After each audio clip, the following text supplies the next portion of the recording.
All right. Good morning, Doug. We're back with some viewer Q&A, but there's a couple items I'd like to share with the viewers first. The one thing is I saw this thing issued by the FBI this week, and first I wasn't sure if it was even real. I'll share it on the screen here, but it seems as though it is. And essentially what it is, it's another memo, for internal use only, but it's on the screen. It basically talks about certain symbols and phrases used by what they call MVEs. They're always big into these acronyms. This one is militia violent extremists.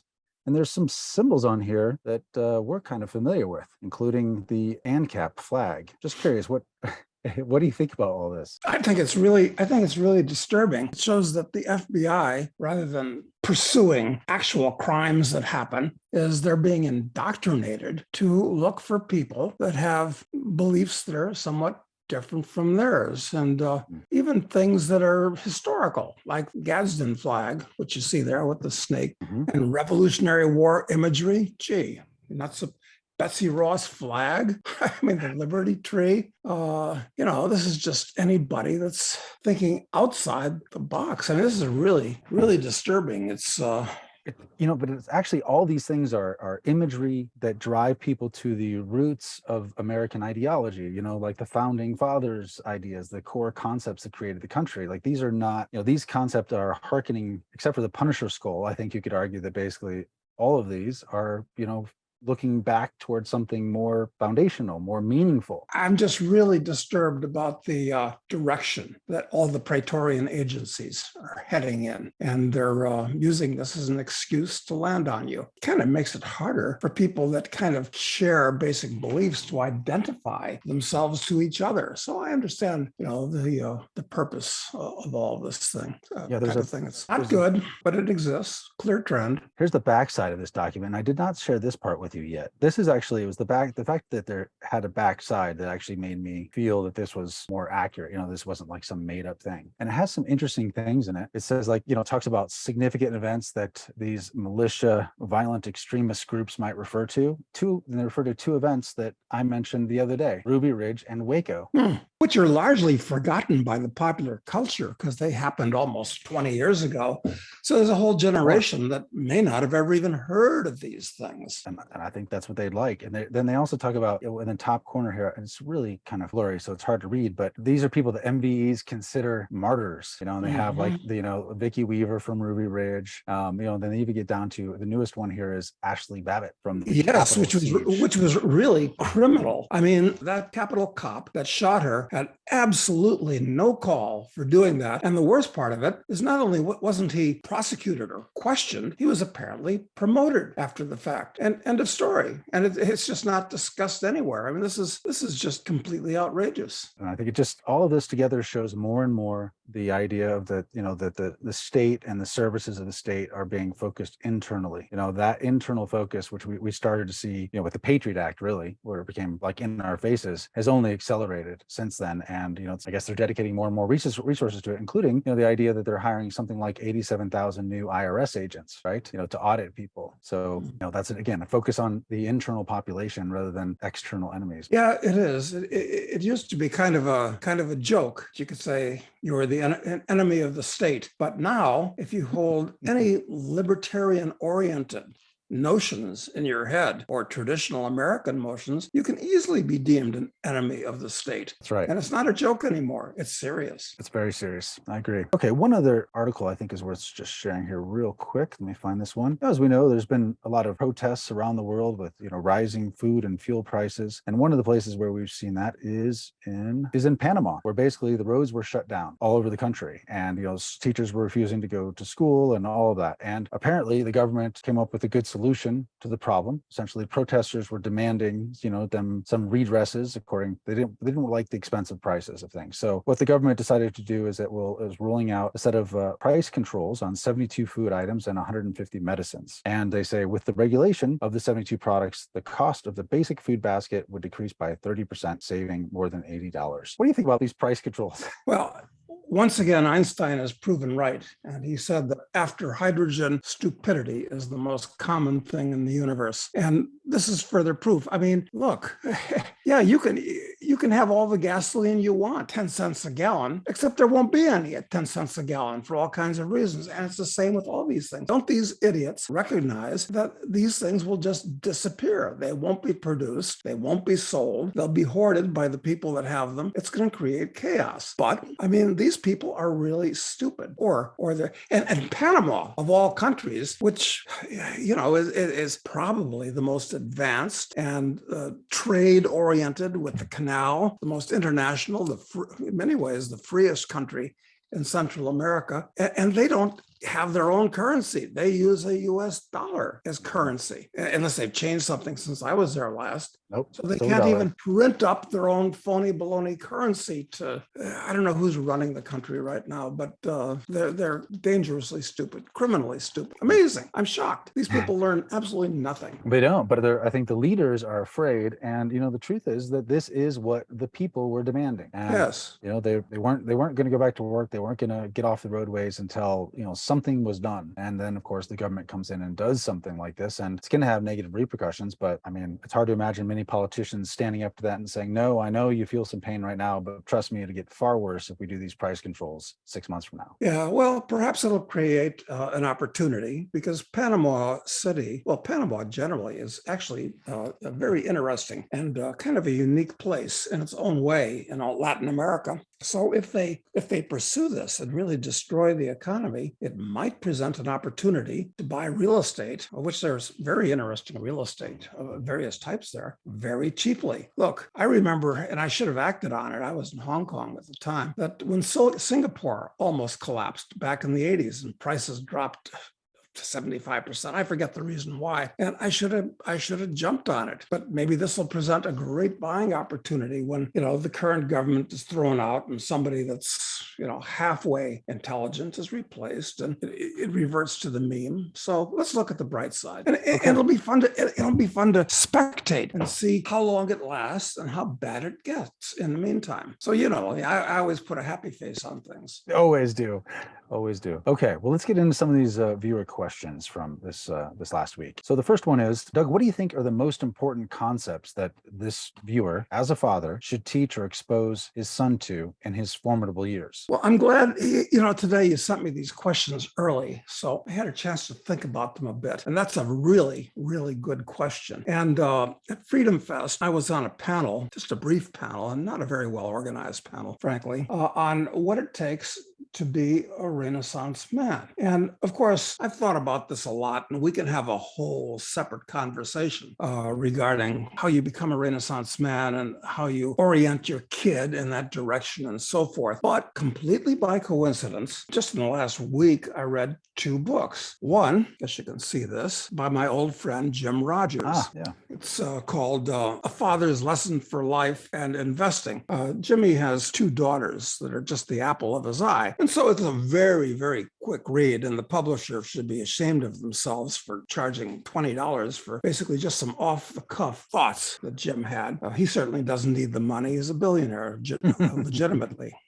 So what does he mention here? The question that the questioner asked is important core concepts that I, as a father, should teach or expose my son to in his formidable years. Well, my answer, I want to get back to that book, Jim's book, and also another one, which I just read called Lion Dad, which it's kind of become a friend of mine because we've talked about this book, which I don't approve of, incidentally. It's kind of a counterpoint to Tiger Mom, which was and apparently still is a giant bestseller. I think Tiger Mom is a disastrous book. Lion Dad is better, different, but also a disastrous book. Anyway, answer to the question. I think, look, it's really great if you can inculcate the basics of being a Renaissance man to your son. In other words, move him in the direction of maximizing things physically and mentally and spiritually and psychologically, practically, and abilities and so forth, so you can be, do, and have everything in life. That's wonderful. But more important by far, I think, is an ethical grounding. What is right and what is wrong. And not just, briefly telling the kid, hey, don't steal that or don't lie. You got to discuss these things, the ins and the outs and the whys and the wherefores. I think parents only rarely ever do that. So long answer. Sorry, go on, Matt. But It's good. my opinion is spend a lot of time talking about concepts of right and wrong and good and evil to your kids. I think that's the foundation. But if you don't have a sound foundation, the rest of it, everything's built on sand. So that's my view. What do you think? You know more about this than I do because you actually have kids.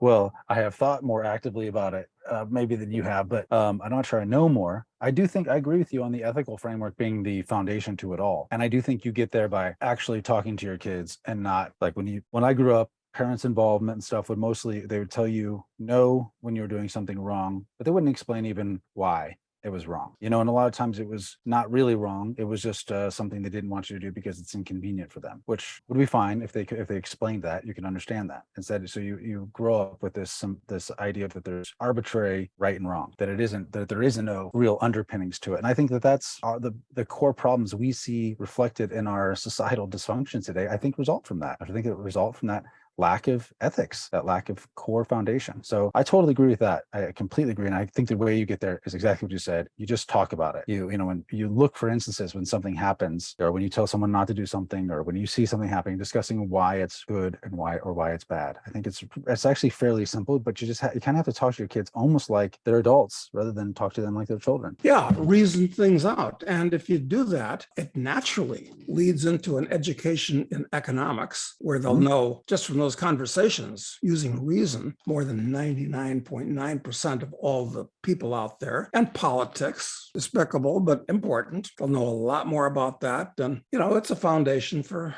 everything. So yep, that's the answer. Oh, and I don't know if I should talk about these two books and their but that's a whole different conversation. Save it for another day. Okay, I'll put these aside. I'd definitely be interested in hearing your thoughts, especially on Jim's book. So yeah, we'll plan on discussing that another day. Yeah, and also, how's a lion dad different from a tiger mom, and why do I think they're both very bad ideas? Yeah, I'd like to hear your thoughts on that. So I'll make a note and we'll discuss that next week. Next question is, Doug, if you had a chance and were offered to join the elite, would you do it? And if you would, what would you do with that position? Well, you know what? I may have had a chance to join the elite a number of times. Well, like for instance, when our partners in Estancia de Cafajate, turns out these guys are definitely members of the elite because family that are our partners in Estancia, or I should say not in that, but in the hotel that we built at Estancia, are the founders and the backers of something called Concordia, which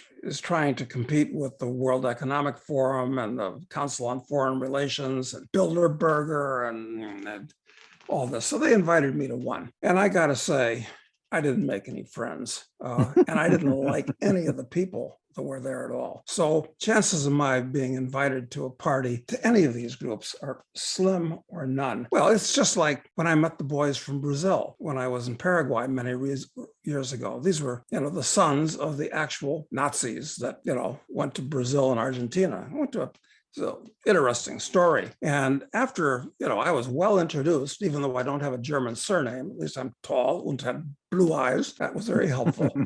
But, and well introduced, which is by an odd, suspicious set of circumstances, some people would say. I'm sure. But, I felt I had to leave the party after a couple hours because I thought this could get really dangerous. I mean, these are, I asked questions and said things that raised eyebrows. And these are guys that you just didn't really want to fuck with. So, no danger I'd be invited to that, even though you and I both have as a rather good friend, somebody who actually is a member of all these things and a member of the elite and, the world, everything, Yep. And I like him a lot. And we're all very good friends, but, we just kind of keep part ways on that area, I guess, Even we have because he's a very kind of a different guy, you can have a reasonable conversation about this and still very odd. Because normally people on that side of the barrier, I just don't want to be anywhere near them. They're like poisonous and dangerous. Yeah. But answer to the question, no, they wouldn't wouldn't have me. And I don't think I could I couldn't pretend to go. No, I couldn't do it. Yeah. Wouldn't work. Yeah. Yeah. You wouldn't get the invite because they could see that you're not one of them. Yeah. Know? They're not stupid. No. So no. Okay. Doug, what do you think are the best countries today to invest in property? yeah, this is interesting. I've actually got some experience on this subject. Look, I mean, I may have mentioned it on this show, may not have, but I bought my apartment in Hong Kong, right above the Hong Kong Yacht Club. Best view of the harbor anywhere. And I got it almost for free, top story, because it was during a China crisis. And the locals figured that the Chinese weren't going to repair the elevators and you'd have to walk up 13 stories. So I got it for less than I would have paid for a crappy ground floor apartment. And prices were low. I mean, that thing was, by the time I sold it, not counting rental income, what was it, a 30 to 1 shot? Yeah, that's pretty good. Cash on cash, no mortgage, 30 to 1. So, but wait a minute, do I want to buy anything in Hong Kong now? No, I don't. And in Spain, I bought a fantastic apartment in Marbella because Spain was going to join the European Union. This was back before Spain was a member of the EU. I thought this is going to make it really easy for Northern Europeans, Germans, and Scandinavians to come down to where the weather is nice and the sun, because southern Spain, people are unaware of this, is further south than Sicily is. It's the furthest south place in Europe. So I thought this is a great place to be. And Spain was a depressed area. That worked out, pretty well. That town blew up. I mean, it became like tons of Brits and other Northern Europeans had places there. Yeah, exactly. Now the place is bumper to bumper with golf courses. I don't want to be there. I mean, the nature of the place has changed. Okay, that was an opportunity that came and gone. I'm just giving examples of things where I've gotten lucky. And then New Zealand, I went to New Zealand I'd been going to New Zealand, on and off for a long time, but I first went to New Zealand, was it in 1999 or something like that, when it was as cheap as Argentina is right now. The Kiwi dollar was 38 cents US, and any Kiwi with half a brain and the money to buy a ticket to Sydney or LA or London was on that plane to get out of there. Then Roger Douglas turned it around and, it boomed and all this type of thing. So New Zealand was very, very good to me. Real estate wise, because I bought a number of things down there. But now New Zealand is turning into like a communist country. And then Argentina and Uruguay, I mean, I made the biggest bet, outsmarted myself in Argentina because we figured, and with some other smart guys that I was involved in that deal with, and we bought not far after the big crisis in 2000, 2001, whenever it was, when it looked like a neutron bomb had gone off over Buenos Aires. Things were so bad, but they got worse real estate wise. So we've lost a lot of money on that, but Uruguay has been good to me. And I guess it's being good to you, but this is all history. People are saying, well, don't tell us about what you won and lost in the past. What do we do now? Okay, I understand. But I'm mentioning these things as an essential preamble for figuring out, well, what do you do next? Because now the world has changed completely, I think, for a number of reasons, but not least of which is this recent COVID hysteria, so what do you do now? Well, recently, Sark, S-A-R-K, the island in the English Channel, has been drawn to my attention. Might be very interesting as a speculation. And here's one. We haven't even talked about this, Matt. The Falkland Islands. Have you ever thought about them? Well, they've been coming up in the news lately. I guess maybe because it's maybe the anniversary or close to that. But I've seen headlines about it recently. But I've never been there. But almost nobody has. And it's hard to get there because the logical place to get there from is Argentina. But the Argentines don't allow that. Right. So, and it's inconvenient to get there from Uruguay. But the Falklands are apparently surrounded by a giant oil field that'll be exploited at some point.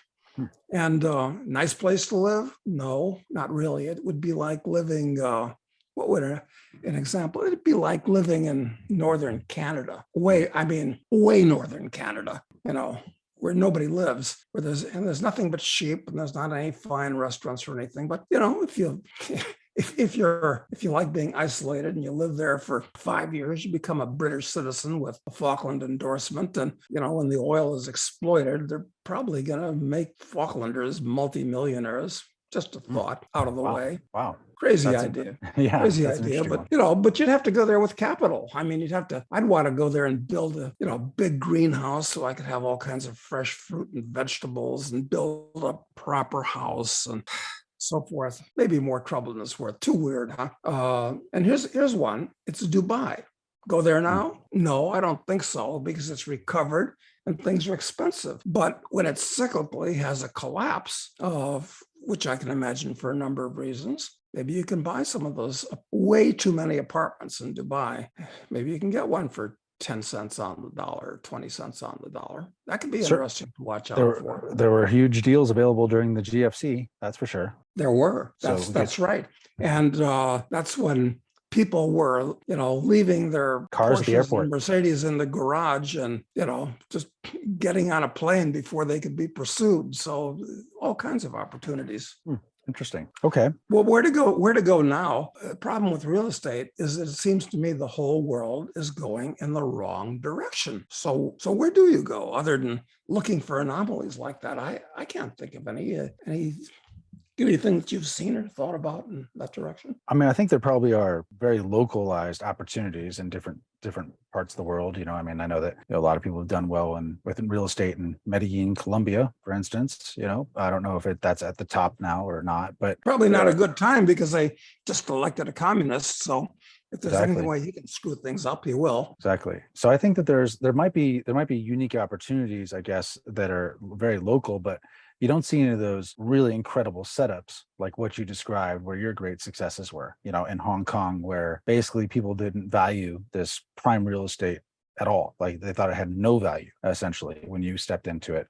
And, seeing in southern Spain, like seeing clearly what that would mean for that area, like that setup was perfect. So I think you kind of got to be patient and be on the lookout for those types of things all the time. But it's not obvious that there are any today. But maybe Uruguay and Argentina are those things now, because the Uruguayans could do anything stupid. It's like one European friend of ours has pointed out, there's going to be scores of thousands of Europeans that are going to start moving to Uruguay because it's out of the way, it's pleasant, the weather's good, in as much as tax havens still exist, it's one of them, kind of. And Uruguay, I mean, it might work out really well. And Argentina, if they get Pinochet lookalike there, they'd have to grab the unions and the Peronistas by the throat and almost strangle them, like Pinochet did in Chile. But Argentina could surprise everybody because it's so cheap now. So cheap. It'd be interesting. And there was another question someone asked. I'll just kind of skip ahead to that one. So was that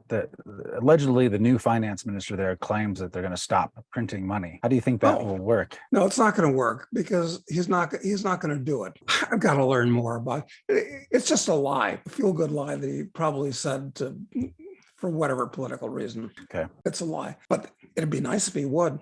And let that part of the economy collapse and have a sound. If they just had a sound currency, that's all they really have to do. In Argentina, the place would boom. Okay, anything's possible, I suppose, but not while the Fernandez Kirchner crowd is in office. So no, don't see that happening. No. Okay. Someone asked about transporting gold bullion across international borders. They asked if you've ever taken it on a commercial flight, and I think they're trying to understand like what the rules are and what the process is like.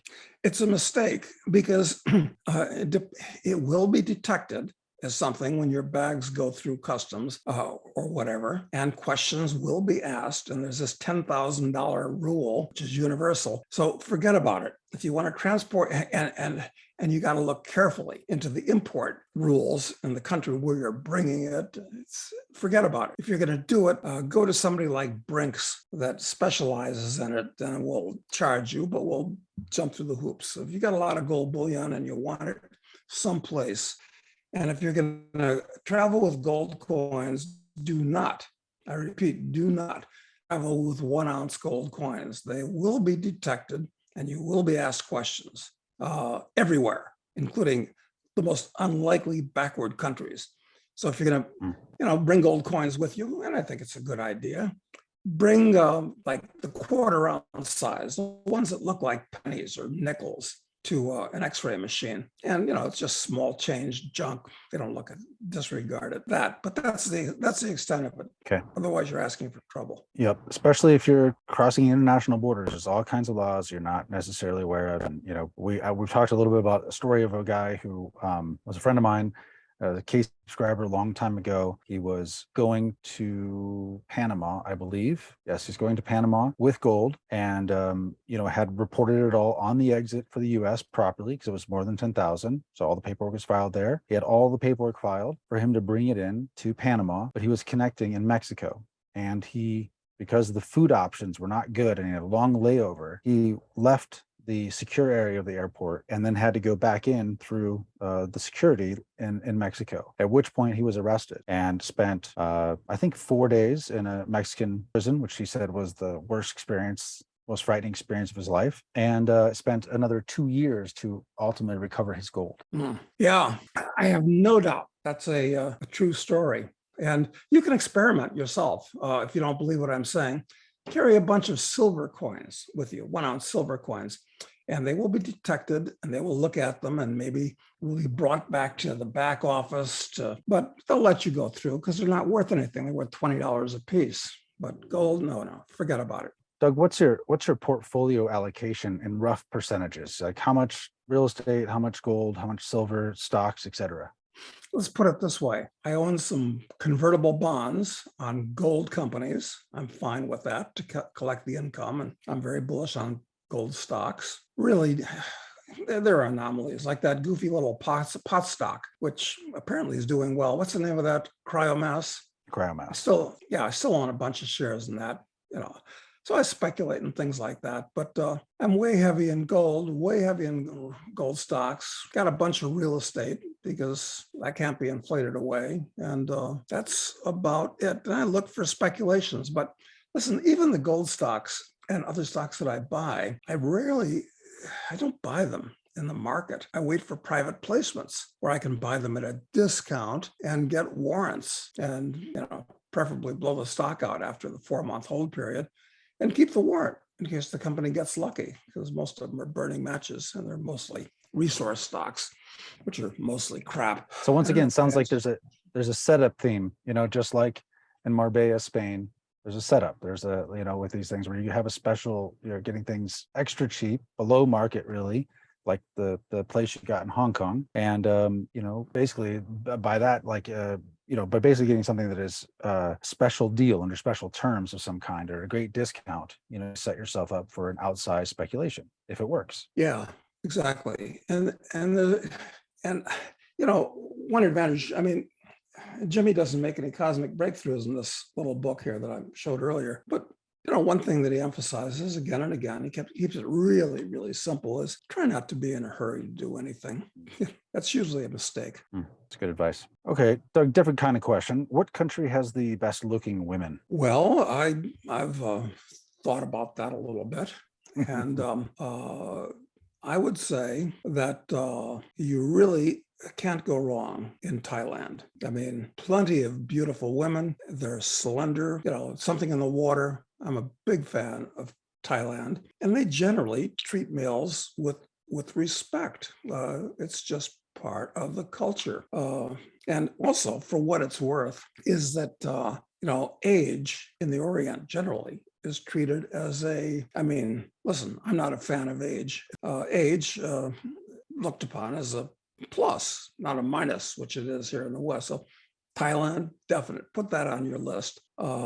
Ukraine and Russia, this is an interesting anomaly because we've all seen those ads where it'll say Russian women, well, not anymore. Now it's Ukrainian women want to meet you, and a lot of beautiful women. And they want to get the hell out of that part of the world. Very understandable, wise on their part. Problem is that they've been brought up it's rough, and they'll put on the best social veneer they possibly can, sweet and nice and blah, blah, blah. But then once you get them to the West and they're not walking everywhere, now they are taking cars everywhere. So they get out of shape and instead of, staying just above starvation level for crappy food, they gorge themselves. So pretty soon they look like their babushka grandmothers. So be very cautious with women from that part of the world. I'll tell you a place that if you want to meet beautiful women, I'd go to Argentina, because Buenos Aires, I think, has one of the highest per square kilometer populations of gyms in the world. Staying in shape is kind of a thing for Argentine women. They're very conscious about being good looking, and they use those gyms. And also, Argentina and Brazil have the highest incidence of plastic surgery in the world. So, if something's starting to sag or look bad, they want to fix it up and look their best. So put Argentina high on your list. That's my view. Yep, I agree with all that. What's your favorite Balkan country in terms of owning property, and especially if you were raising a family? There are none. That's a bad part of the world to consider. I mean, what do you got? You got Greece, perpetual economic basket case, wonderful place to take a vacation, but that's it. And where else do we have for the Balkans? You got Albania, potential war zone, and you've got the old Yugoslav countries. You got 6 from there, and mistake. It's a perpetual war zone with religious conflicts between the Catholics and the Orthodox and the Mohammedans. I mean, that's not going to go away anytime soon. And the answer to the question is absolutely no favorites in the Balkans for anything except a nice vacation. Okay. Is there any risk of massive deflation on assets and consumer goods due to the central banks arriving at the party too late and will likely stay longer than they should, referring to rate increases? Yes, I think there's a huge danger of that. I mean, these people, with the gigantic amount of debt they've created in the world, if that debt can't be serviced, and of course, now that they're raising interest rates, good chance that a lot of it won't be able to be serviced. People thought, hey, I can handle that at 2 or 3%, 4% interest rates. But now it's a little bit different. And it looks like they're raising it further.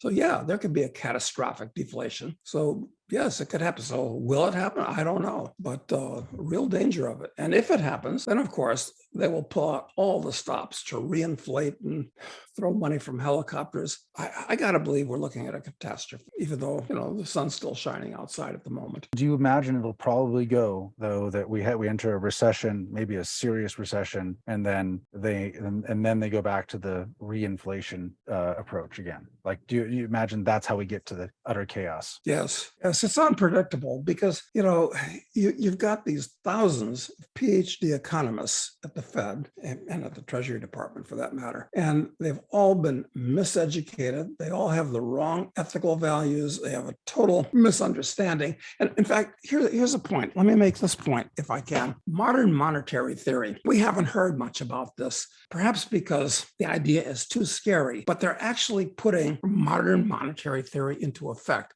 How does it work? What's the essence of it? In a nutshell, it's that it says the government can spend all the money it wants on anything it wants. Just print the money up and spend it wisely, the way the government does, okay? So that's fine. Well, what about inflation? Well, they're aware of that problem, that you print up all this money, you might have an inflation problem. How do they solve that problem? By taxing, by taking the money out of the economy. The taxes come in, and that handles the deficits for the US government, and it withdraws the purchasing media. So, you get the good things about spending money and you solve the problem with the bad things. So it's a stupid cockamamie thing. And both the spending and the withdrawing of money, spending through inflation and withdrawing through taxation, they're both disastrous because they center massively more power in the hands of the government. So modern monetary theory is probably, I think it's the worst thing since Karl Marx himself. Marx would have thoroughly approved. And they're doing it. That's exactly what they're doing. They want to raise taxes now with this latest bill. And they want this Inflation Reduction Act is a perfect example of it, actually. It's a perfect example. Yes. So it just centers a lot more power and money, or capital, I should say, in the direction of the state and bureaucracy. So that's what's happening right now. it will be a total and complete catastrophe. And if you can, modern monetary theory probably works especially well in the eyes of these central planners with a central bank digital currency. It makes it a lot easier because then they can, monitor your individual bank account and debit and credit it as Right. wisely as they do. Exactly. Yeah, but it's a better tax, to better take the capital out of the spending media, as you said, out of the system. Like they can do it much more efficiently and much more targeted. And if you need to, you can credit everybody with some money. So it's absolutely wonderful from that point of view. Exactly. This is really like a black comedy that we're watching. It is. Okay, here's kind of a different question. Late September is the end of the Shemitah year, as Jeff Berwick has mentioned. This is a 7-year cycle that seems to coincide with significant world events. Do either Matt or Doug plan using this calendar? And if so, can you add any perspective? Like, are we planning anything around that?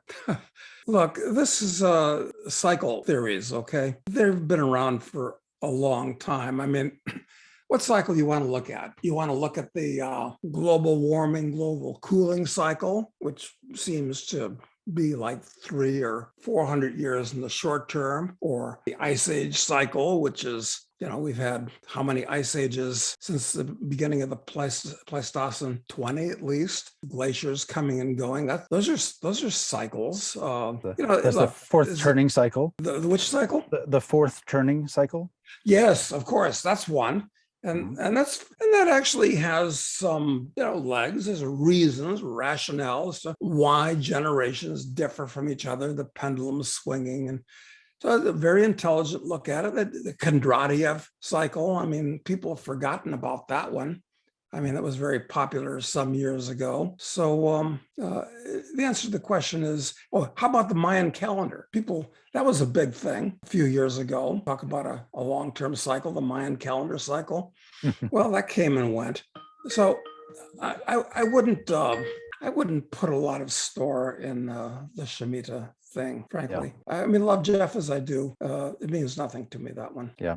Frankly, I don't know. I really don't know anything about it, to tell you the truth. So, okay. Next question. The Roman Empire took a few hundred years to disintegrate. The British about the same. How long does Doug think the U.S. empire has before breaking down? Well, it's funny. This is another book that it's way too academic to recommend to other people unless they're fans of Roman history, which I am. I'm reading this book. It's called The Eternal Decline and Fall of Rome. And it was well recommended to me. And it's very interesting. The guy that's writing it knows his stuff, and he's looking at only one.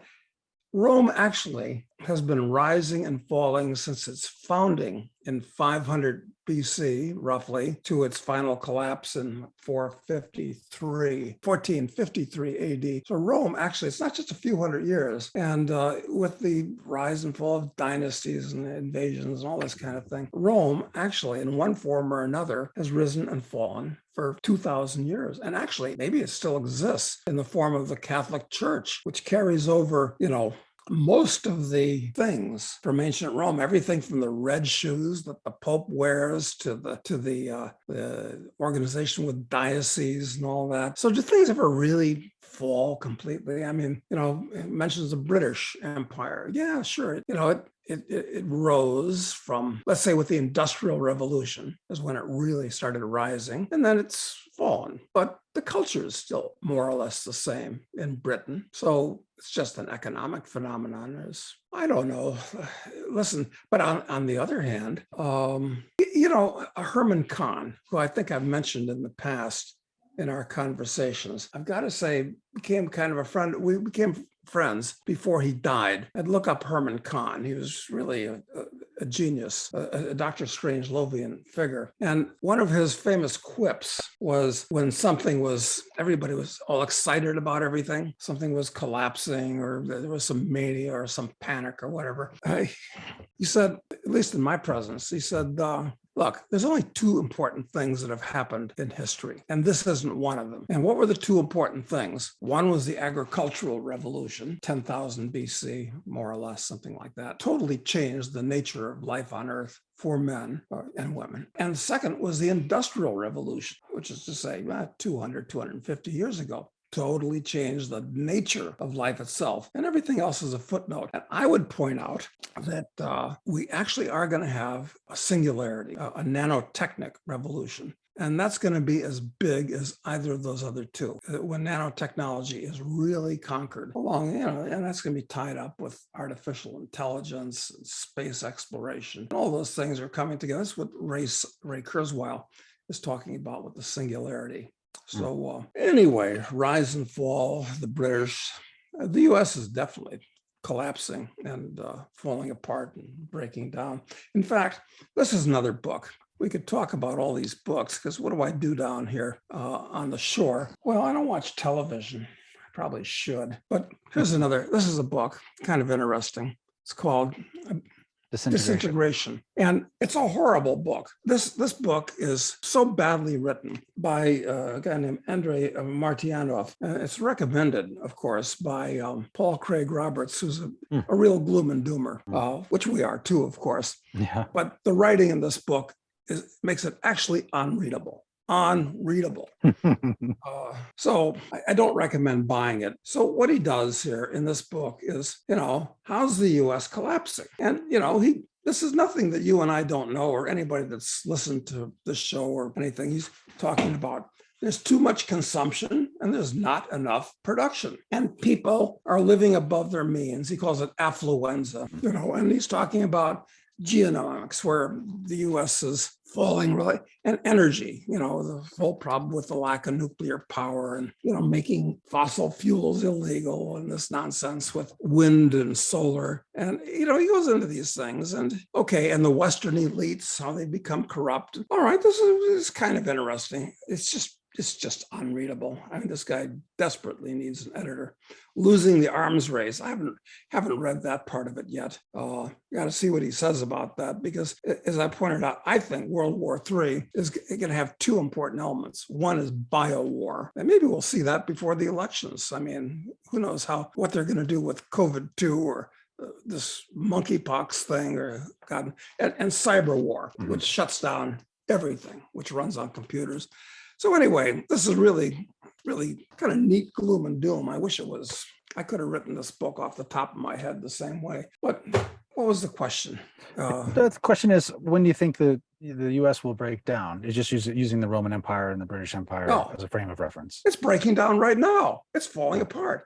And it's going to split up into regions. And I think we might have a civil war or something like it, or secession movements. And same thing's going to happen in Canada and in Brazil and in Russia and in a number of countries. Lots of countries in Africa are going to have those kind of wars. So Bolivia is going to have one, I think. Lots of places. So it's going to be kind of wild and woolly. I mean, will it get as bad as being in Berlin in 1945 or Stalingrad in 1943? Gee, I hope not. In some places it might. I think it's likely in certain cities it will be like that. But okay, what's something, Doug, that brings a chuckle and a smile to your face every time you think about it?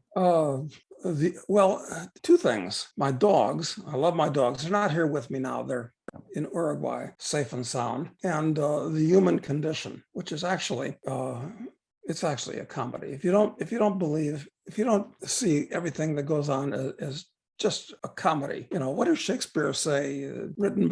Played by fools, written by an idiot. It's. I mean, I'm just shocked that the ascent of man has continued for as long as it has, and perhaps it's about to come to an end, the way it did in the Bronze Age collapse and in the Roman Empire collapse. Maybe we're going to.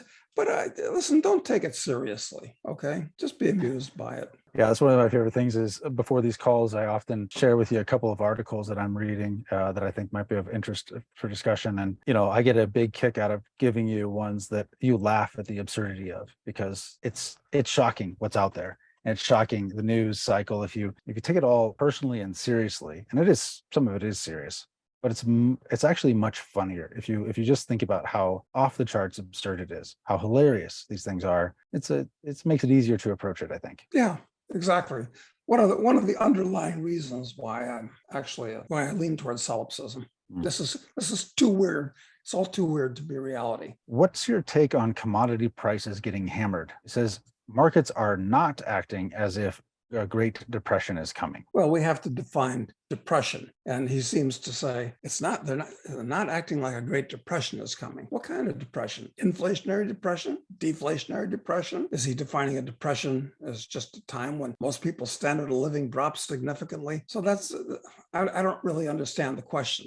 But looking at commodity prices, I mean, they recently peaked. Soybeans hit $17. Now they're down to 13. And wheat hit what did it hit? I don't know, $9, and now it's down to 7. And corn hit 8, and it's down to 6. Okay, it's come off. And copper ran up to 450. And now it's down to 320. Well, the markets fluctuate. I mean, did he mention collapse of commodities? What's his time frame? Yeah, he just says, what's your take on why commodity prices are getting hammered now? And he implies that the commodity prices getting hammered is the markets acting as if the Great Depression is not coming. Well, commodity prices actually aren't getting hammered. I mean, they're cyclically up, now they're cyclically down a little bit. And I think the next stage is likely to be cyclically up, although I can build arguments.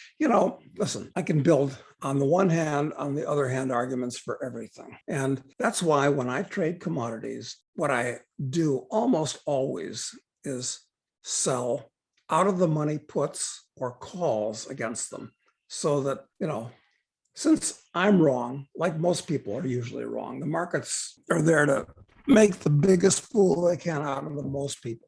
I mean, that's one point that Jimmy makes in his book. I mean, but I sell options because I'm in a position to act like an insurance company, take risk selling as opposed to gambling by them. And 2, when you sell options, you don't have to be really right. You just have to not be really wrong. And that's easier, And I sell nearby options as well, so that not too many things can go, too many black swans can land in the meantime. Anyway, it's don't want to insult our viewer, but it's a poorly phrased question. And We'll leave it at that.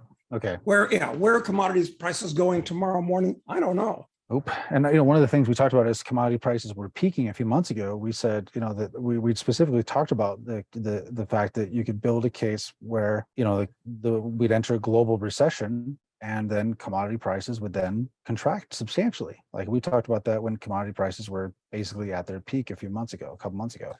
So that's what we're seeing a little bit. We're seeing recession trends, and so you see commodity prices pulling back because demand is going down. Demand goes down. That's right. And insofar as it's possible, I mean, supply goes up because producers want to take advantage of the good times. And listen, you want to guess from me right now? My guess is that cyclically, commodity prices are going to start heading back up right now. But don't hold me to it. It's like Harry Schultz used to say. I think Harry is still alive, but one of his famous quips is, "I'm often wrong, never more than 24 hours." And I wish I could say that was true of me, because it's not. But it's a good quip. It is. It's a good one to have as a frame of reference. That's for sure. Yeah. Try and follow. So, Doug, what's your take on free private cities or free private cities movement? Well, since that's one of my hobbies for many years has been to go to dog shit countries and try to radically change their political and economic systems. I've kind of kept up with this, and just recently, become friendly with a leader of the free cities movements, or actually a couple of them. Titus, I can't remember his last name. Titus Gable. Yeah. I think is basically running the thing in Honduras, Prospero, right? Exactly. And of course, they're having some problems because talk about a shithole country in Central America. Honduras certainly qualifies. And the government gave them a free city pass. And now they've decided, it's not a good idea after all, because some socialists got in office. So I don't know how it's going to work out. But good idea. I'm all for it. Very hard to execute. I think about it. I'm still doing it. It seems to me that one of the essential things, you've got to defuse the time bomb of the country within which you build the free city. Because if it's doing too well, the kind of people that run governments are going to try to unmock that game, try to steal it, try to screw it up for all kinds of reasons. I mean, not just that they want the money, although that's one of them. So how's it doing? I'm all for it. Am I optimistic? Well, I don't know. Maybe if we have complete chaos when the economy collapses, yeah, Could be an opportunity. it's an opportunity. Doug, who is your favorite James Bond, and which Bond movie do you like the most? I got to say that I'm a fan. You know, they say the original is still the greatest. I think that's true of the originals with Sean Connery, because they were kind of more or less realistic. I mean, the early ones, Dr. No and From Russia with Love, were, within the realm of technical possibilities. And it was about a debonair spy. So I like them. And as far as an actor, other than Sean Connery, I like the latest guy. Who am I talking about? The one, the guy, Daniel Craig. Daniel Craig. Yeah, because he's just a stone, cold-blooded killer. I mean, that's who he is. And I like Sean Connery because he was debonair and all this type of thing. But, talk about the movies aren't realistic. I mean, they've put elements of wokeism in them and all kinds of technological near impossibilities. But the character that Daniel Craig plays, just a cold-blooded, stone-cold killer, very realistic. I mean, Roger Moore, no. They were almost comedy movies back in that era. Yeah, I agree. What do you think about the country of Georgia? Yeah, I've never been to Georgia, so I can't personally testify. Doug, what is your take on spirituality? What's the sense or purpose for being here on Earth, and how do you find it? Well, that is probably the most important question that anybody can ask. Because for as long as I can remember, I've always figured, well, the big problem of life is not these economics or politics or whatever. It's all nonsense by comparison. It's what's the meaning of life? And the ultimate problem of life is death. And then what happens? And I know there's lots of religious people that say, well, Jesus will take me onto his bosom. Yes, I understand. But what do I think? I think there's my own view is there are two logical possibilities. One is that we're biological entities. Our brains have evolved, but when the brain dies, you die. And that's the end of the story. Disappear like a rock. Other possibility is that you're some type of you're a spiritual entity that is inhabiting, a body. And after you shed this mortal coil, traumatic event, and being born is probably equally traumatic. You forget that, do it again. But the universe is supposed to stay in existence. I mean, it's been in existence so far for 13.7 billion years. That's physical theory since the Big Bang. Well, that's a long time. So how long is it going to last? And heaven. Oh, that's the third possibility. You got the Christian heaven and the Muslim heaven and all these different heavens. All these religions have different heavens of one type or another. Well, how long are those heavens after you die going to last? Are they going to last another 13.7 billion years? But the universe is going to last trillions and trillions of years before it reaches an ultimate heat death. So what happens to heaven then? And maybe, for that matter, the answer lies in comic books. Like one of my favorite visual novels, some call them comic books, is The Watchmen. And my favorite character out of The Watchmen is Dr. Manhattan, who at the end of the thing decides to go off to another galaxy and create life and act as God. So maybe there's a Dr. Manhattan. Listen, I don't know. If somebody's got a definitive answer and can prove it to me, I'm all ears. Yep. Well, you can't ever really know a real answer to these questions, I don't think, but you have to have a working hypothesis, right? That is how you then conduct yourself in the world.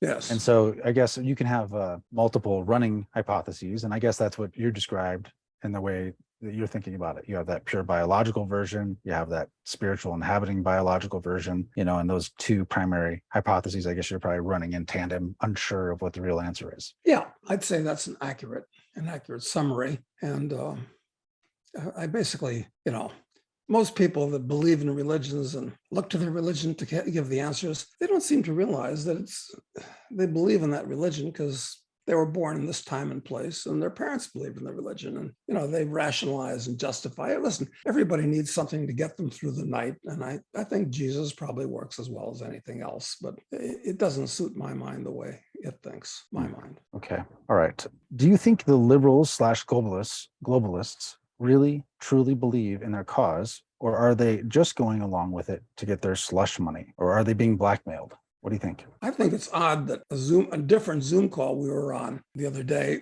got into exactly this with some very intelligent, educated, very sophisticated, and successful people. And a lot of them were of the opinion that there actually is an evil cabal ruling the world or attempting to. It was a So, surprising group. It was a surprising topic for that group. yeah, it kind of took me by surprise, but not an unreasonable question. I don't know. I guess I'm going to have to explore it. What's the conclusion you came to, if any? Well, I think there are people at like the front line people are probably doing it for power and money and or for blackmail. I think, I think a lot of the political figures you see in charge, maybe even like the bureaucrats like Fauci and people like that. I think I think they're doing it for some personal gain, some power, some ego orientation, I guess, is probably driving a lot of it. But it seems like I believe there's probably a higher up the food chain. I think, people who have different motives that are not simply based upon, material wealth and power because they have plenty of it. Yeah.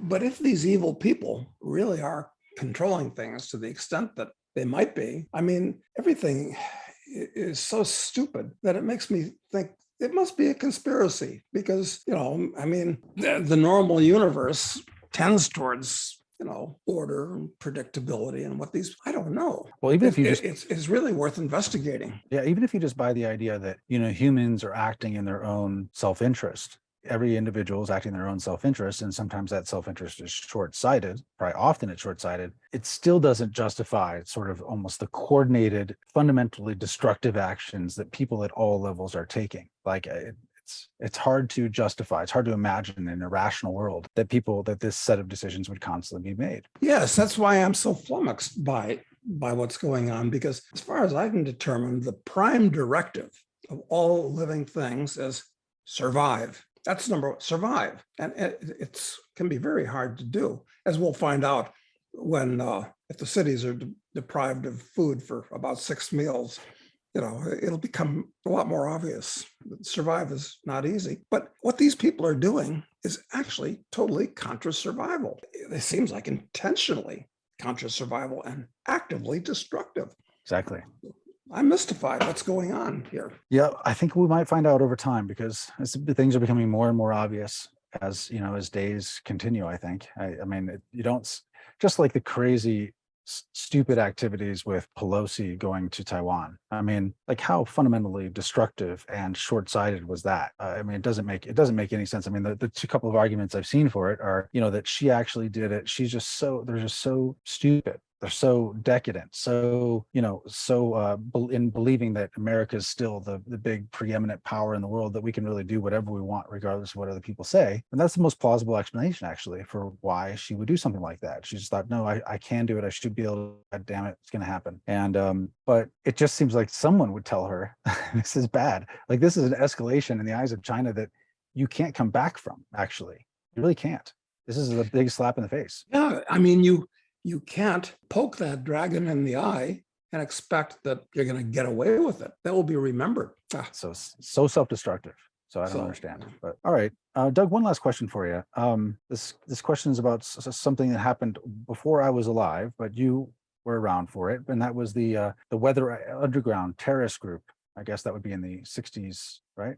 Yeah, in the late 60s, early 70s. What's your take on that group? They're labeled as a terrorist group. I mean, I don't even know because I wasn't around. I don't even know if you would know. So what was it like? Well, it's funny how these things build momentum within a society and grow, and then they die and go away. And so the late 60s and the early 70s were a very turbulent time. I mean, people forget the official numbers are this. Won't be hard to look up. There were something on the order of 4,000 or 5,000 bombings in the US. I mean, that's the number that I've seen. And I remember back then when those people were around. Yes, I remember hearing about lots of bombings, but there were thousands of them. And they wanted a socialist revolution and overthrow, blah, blah, blah, blah. And now we're getting like the same thing. Like, let's say that was 1970. So here we are 50 years later, 2 generations later. So maybe it's cyclical, but it's part of an overall decline of society, I think. I was just trying to look up to see actually how many bombings were in that time period, and I wasn't able to dig it up in that short time. But it's when I hear about it, it's pretty shocking to imagine that level of like actual violence, happening around America during that time period. And do you imagine that that's very likely that we'll get to that point again? Do you have these small scale domestic terror attacks like this? Well, it appears that the FBI thinks so. And it appears that the source that the FBI, based on what you showed us earlier, is looking at are people that are actually pro-liberty, pro-freedom, pro-traditional values, and not looking at the kind of people that populated the weather underground. And there were many other groups like that 50 years ago, or for that matter, Antifa and BLM, and who knows how many others there are today. They're not looking at them. I mean, this is actually like, it's crazy. Doug, I'm seeing here that between 1971 and 1972, an 18-month period, the FBI counted an amazing 2,500 bombings on American soil, almost 5 a day. Yeah, I mean, just watching the news and reading the papers idly in those days, I seemed like there was one a day that I could see anyway. But that's an amazing number. It is amazing. Shows you how like at peace it's actually been in the U.S. for decades compared to that. Yeah, listen, we really hit the cosmic jackpot growing up in the U.S. in the post-World War II era, when the U.S. essentially dominated the world. But I think that's coming to an end right now. And things are going to get violent and scarce and flaky and weird. They already are. And it's going to get worse. Okay. All right. Well, Doug, I think we'll leave it at that for today, and we'll be back on Wednesday. Hey, Matt, thanks. Have a good weekend. You too. Thanks.